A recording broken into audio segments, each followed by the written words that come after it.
जनता जनार्दन सेवा कर रही थी।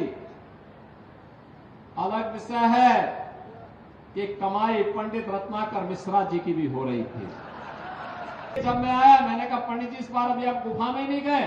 उन्होंने कहा जब कमाई का समय आ रहा तब आप गुफा में कैसे भेज देंगे मुझे भी। आस्था भी आर्थिकी का और आजीविका का आधार बन सकती है।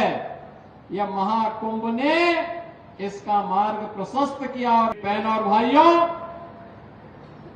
अभी हाल ही में महाकुंभ का आयोजन हुआ और महाकुंभ के इस आयोजन के माध्यम से आतिथ्य सत्कार का जो उदाहरण हमारे मिर्जापुर, भदोई और सोनभद्र की जनता ने प्रस्तुत किया वह अद्भुत था, अभिनंदनीय था, देश और दुनिया को अभिभूत करने वाला था।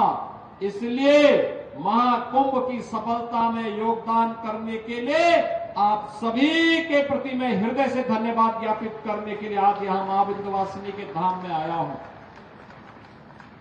आपने देखा होगा 13 जनवरी से 26 फरवरी के बीच में चलने वाले महाकुंभ प्रयागराज ने पूरी दुनिया को अपनी ओर आकर्षित किया।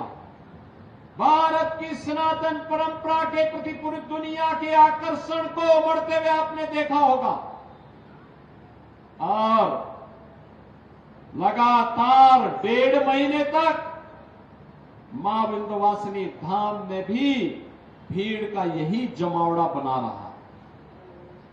जनता जनार्दन सेवा कर रही थी। अलग विषय है कि कमाई पंडित रत्नाकर मिश्रा जी की भी हो रही थी।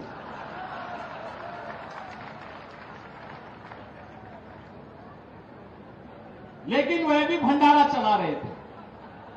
उन्होंने भी भंडारा चलाया था और इसीलिए जब मैं आया मैंने कहा पंडित जी इस बार अभी आप गुफा में नहीं गए।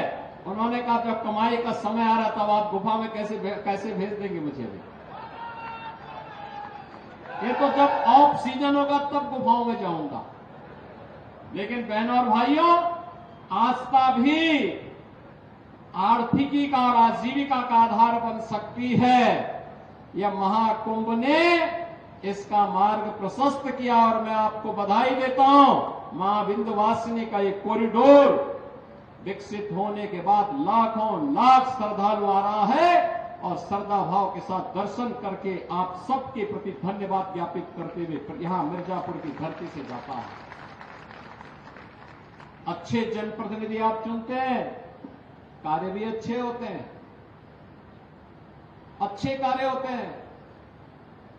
अभी हमारी सरकार ने तय किया है गंगा एक्सप्रेसवे देश का सबसे बड़ा एक्सप्रेसवे है। यह एक्सप्रेसवे अभी तक मेरठ से प्रयागराज के बीच में हम लोगों ने तय किया है कि हम लोग सर्वे करें और मां विंध्यवासिनी के धाम को जोड़ते हुए, बाबा विश्वनाथ धाम को जोड़ते हुए इस एक्सप्रेसवे को पूर्वांचल एक्सप्रेसवे के साथ जोड़ा जाए। क्योंकि हमारे पास जो संभावना होगी उसी संभावना को हम आगे बढ़ाएंगे। एक्सप्रेसवे अर्थव्यवस्था की रीढ़ होती है। इंफ्रास्ट्रक्चर जितना मजबूत होगा, कनेक्टिविटी जितनी बेहतर होगी, विकास और अर्थव्यवस्था के लिए आगे बढ़ने की उतनी अच्छी संभावना होगी।